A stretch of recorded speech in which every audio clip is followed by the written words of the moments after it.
Assalamualaikum warahmatullahi wabarakatuh. Salam sejahtera untuk kita semua. Selamat siang semuanya. Kami dari mahasiswa Program Studi Statistika Universitas Airlangga akan memaparkan dua soal yang merupakan penugasan dari mata kuliah Statistika Matematika 2. Sebelumnya perkenalkan kami dari kelompok 8 dengan anggota-anggotanya itu saya sendiri, Dwi Kartini dengan NIM 008, lalu ada Christopher Andreas dengan NIM 023, dan Fevrina Yohanes dengan NIM 038 serta Haryawan Widinugroho dengan NIM 054. Untuk selanjutnya akan disampaikan oleh rekan saya. Pertanyaan pertama yaitu mengenai uji chi-square. 3 cards are drawn from a standard deck of 52 cards and we are interested in the number of cards obtained.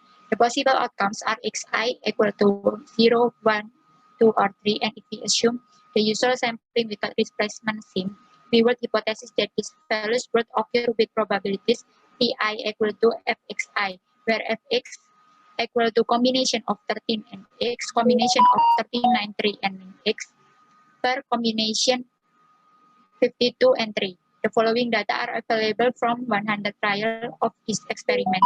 Test H0 equal to pi equal to fxi, where is I is 1 until 4 at the alpha equal to 0.05 level based on this data. Not combine the last two cells. Hipotesis. Langkah pertama yang dapat kita lakukan ialah menyusun hipotesis, yaitu H0 PI sama dengan FXI, di mana I ialah indeks yang berjalan dari 1 sampai 4, sedangkan hipotesis alternatifnya ialah PI tidak sama dengan FXI, dengan I 1 sampai dengan 4. Daerah kritis dengan derajat bebas chi-square yaitu 1 min alpha dikalikan C min 1 didapatkan nilai chi-square 0,95,3, sehingga daerah kritisnya H0 ditolak jika chi-square hitung lebih dari 0,352. Diketahui N-nya sama dengan 100. Lalu kita dapat menyusun P0, P1, P2, dan P3 untuk mencari nilai peluangnya dengan cara memasukkan X-nya 0, 1, 2, ataupun 3 ke rumus Fx, sehingga didapatkan nilai P0 0,4135, P1 0,4359, P2 dan P3 0,1376 dan 0,01294. Sedangkan rumus EI atau nilai harapannya didapatkan dari PI dikalikan N, sehingga E1 0,4135 dikalikan 100 sama dengan 41,35. Untuk cara yang serupa didapatkan nilai E2, E3, dan E4 43,59, 13,76, serta 1,294.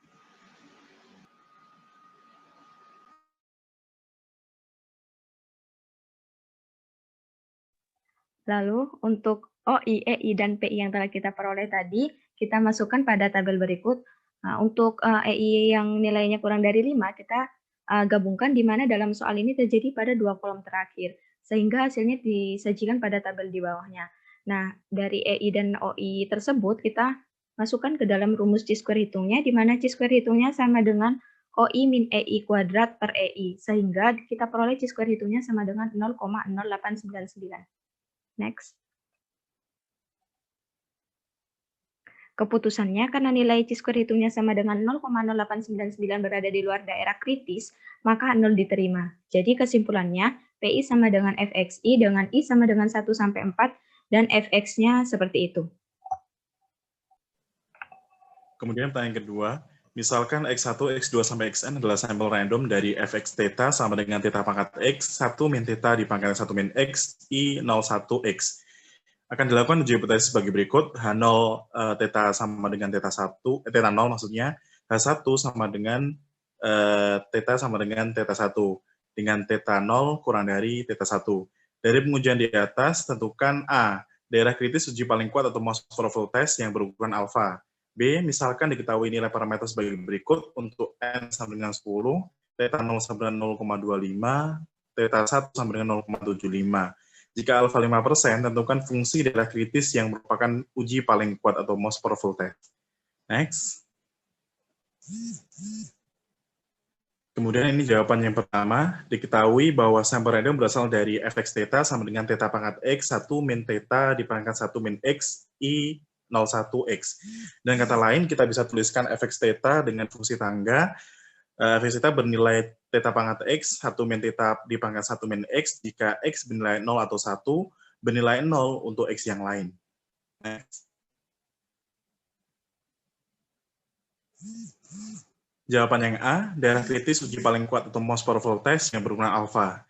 Akan ditentukan daerah kritis uji paling kuat yang berukuran alfa dengan pengujian di atas tadi. Nah, berdasarkan lemma Neyman-Pearson diperoleh bahwa lambda x1, x2 sampai xn, theta 0, theta 1 itu sama dengan fx1, x2 sampai xn, theta 0 dibagi fx1, x2 sampai xn, theta 1. Dengan fx1, x2 sampai xn, theta 0 itu adalah produk dari fx theta 0, i berjalan 1 sampai n. Next.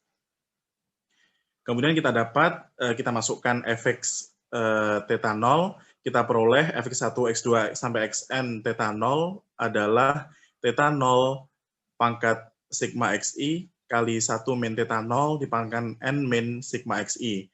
Dengan cara yang sama, kita peroleh nilai fx1, x2 sampai xn theta 1 adalah theta 1 pangkat xi dikali 1 min theta 1 dipangkatkan n min xi. Sehingga kita masukkan ke lemma Neyman-Pearson, kita peroleh lambda x1, x2 sampai xn dari theta 0, theta 1 adalah theta 0 pangkat sigma xi dikali 1 min theta 0 dipangkatkan n min sigma xi dibagi theta 1 pangkat sigma xi dikali 1 min theta 1 dipangkatkan n min sigma xi. Lanjut. Nah, kemudian kita kelompokkan agar lebih mudah. Untuk theta 0, 1 min theta 1 dibagi theta 1 kali 1 min theta 0 dipangkatkan sigma xi, kemudian yang satunya, yang 1 min theta 0 dibagi 1 min theta 1 dipangkatkan dengan n. Nah, maka dari situ ruas kanan kita misalkan sebagai K, maka kita peroleh bahwa lambda x1, x2 sampai xn theta 0, theta 1 itu kurang dari sama dengan K. Kita kan hasil yang tadi, theta 0, 1 min theta 1 dibagi theta 1, 1 min theta 0 dipangkatkan sigma xi dikali 1 min theta 0 dibagi 1 min theta 1 dipangkatkan n, itu kurang dari sama dengan K. Kemudian kita lanjut, untuk 1 min theta 0 dibagi 1 min theta 1 dipangkatkan n, kita pindah ruas ke kanan menjadi pangkat min n. Kemudian kita misalkan K kali 1 min theta 0 dibagi 1 min theta 1 dipangkatkan min n, itu adalah K1.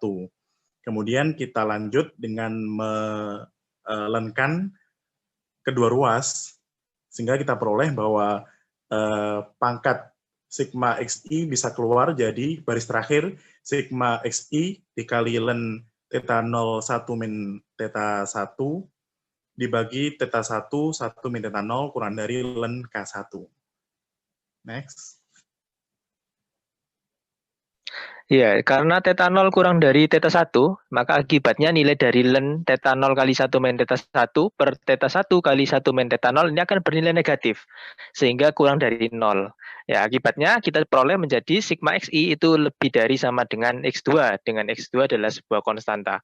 Ya, dengan demikian, berdasarkan uji paling kuat atau most powerful test yang berukuran alfa diperoleh bahwa keputusan menolak H0 terjadi jika sigma xi di mana I berjalan dari 1 sampai N lebih dari sama dengan K2. Next.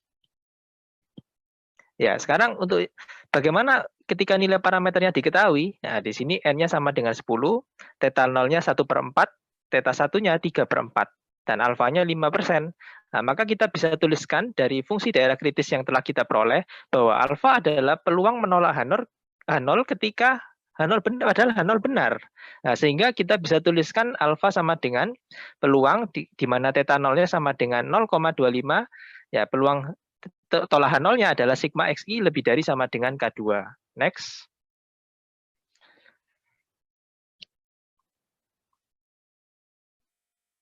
Ya, berdasarkan teorema kita peroleh bahwa sigma xi jika sigma xi-nya berdistribusi binomial 1, P, maka sigma dari xi itu akan berdistribusi binomial n, P. Ya, maka kita peroleh alfa ini bisa kita tuliskan sebagai distribusi binomial. Nah, di sini yaitu sigma ketika I-nya mulai dari K2 sampai 10, kombinasi 10 dengan I, kemudian 1/4 pangkat I dikali 3/4 pangkat 10 min I. Di sini dapat kita lihat dengan jelas, kalau kita pasang K2-nya sama dengan 6, maka alfanya adalah 0,0197 atau sebaliknya. Dan ketika K2-nya sama dengan 5, maka alfanya akan kita peroleh 0,0781. Next.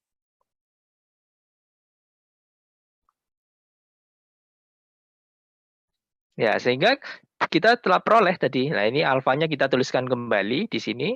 Nah, maka kalau jika alfanya 0,0197, maka K2-nya sama dengan 6. Dan jika alfanya 0,0781, maka K2-nya sama dengan 5. Nah, maka di sini bisa kita lihat bahwa 5% tidak bisa kita peroleh secara langsung di sini. Nah, maka pada kasus ini, karena variabel random kita ini bersifat discrete, dan untuk sembarangan bilangan alfa, itu harus memenuhi alfanya dari 0 sampai 1. Nah, bagaimanapun juga, most powerful test dari ukuran alfa memang ada.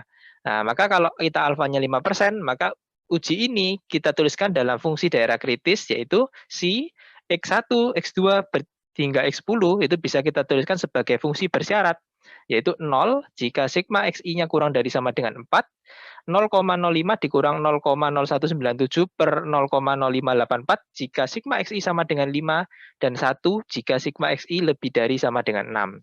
Ya, ini adalah most powerful test dari ukuran alfa 5%. Next. Baik, itu tadi presentasi dari kelompok kami. Terima kasih. Monggo kalau kita mau diskusi. Sebelumnya kita tutup perjumpaan kita. Assalamualaikum warahmatullahi wabarakatuh. Selamat pagi, siang.